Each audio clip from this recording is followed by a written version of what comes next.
दोस्तों, अल्लाह ताला ने अपने बंदों को सीधा रास्ता दिखाने के लिए समय समय पर अपने पैगंबरों और संदेष्टाओं को दुनिया में भेजा।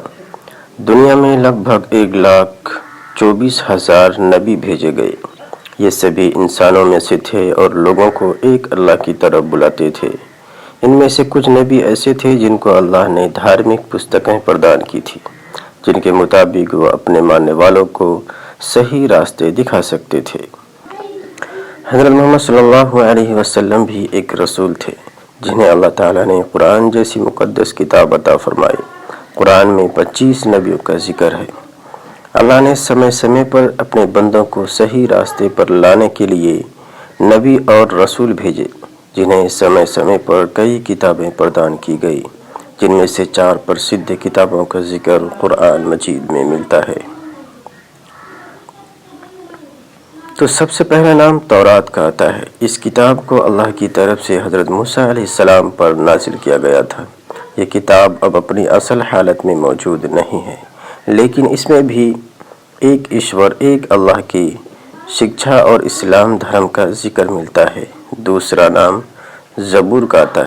ये किताब हज़रत दाऊद अलैहिस्सलाम को प्रदान की गई थी, जिससे वह आपके अपने कबीले और मुल्क के लोगों की रहनुमाई करते थे। तीसरा नाम इंजील का आता है। इस किताब को वर्तमान में बाइबल के नाम से जाना जाता है। इसे हज़रत ईसा अलैहिस्सलाम पर नाजिल किया गया था। इस किताब में हज़रत इब्राहीम अलैहिस्सलाम से लेकर बहुत से नबियों का जिक्र मिल जाता है, और इसमें भी हर किताब की तरह एक ईश्वर और अल्लाह को और इस्लाम की मूलभूत शिक्षाओं का जिक्र किया गया है। हालांकि इस किताब में भी अब बहुत तब्दीली हो चुकी है और ये अपने असल हालत में मौजूद नहीं है। चौथा है कुरान मजीद। यहाँ पर सबसे बड़ा सवाल ये होता है कि आसमानी किताबें कब और कैसे अवतरित की गई।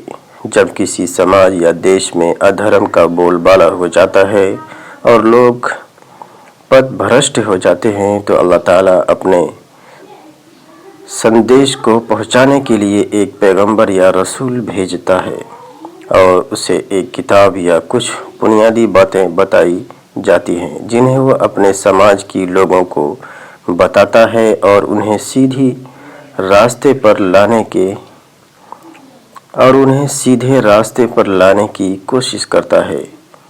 जिब्राईल अलैहिस्सलाम नबी और रसूलों को अल्लाह का संदेश लाकर देते थे और वह संदेश नबी और रसूल अपने कबीले और लोगों तक पहुंचाते थे। हज़रत मोहम्मद सल्लल्लाहु अलैहि वसल्लम को भी जिब्राईल अलैहिस्सलाम पैगाम लाकर देते थे, जिसे वो अपनी कौम तक पहुंचाते थे, और इस तरह धीरे धीरे अल्लाह के पैगाम का एक बड़ा ज़ख़ीरा जमा हो गया, जिसे कुरान के नाम से जाना जाता है।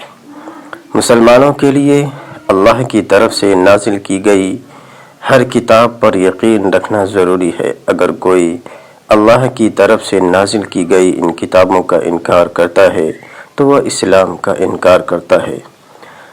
मुसलमान तौरात, ज़बूर, इंजील और कुरान चारों पर यकीन रखते हैं और ये भी मानते हैं कि समय समय के साथ कुरान के अलावा अन्य सभी किताबों में तब्दीलियाँ हो चुकी हैं। कुरान की रक्षा की जिम्मेदारी खुद अल्लाह ने ली है, इसलिए इसमें तब्दीली नहीं की जा सकती है।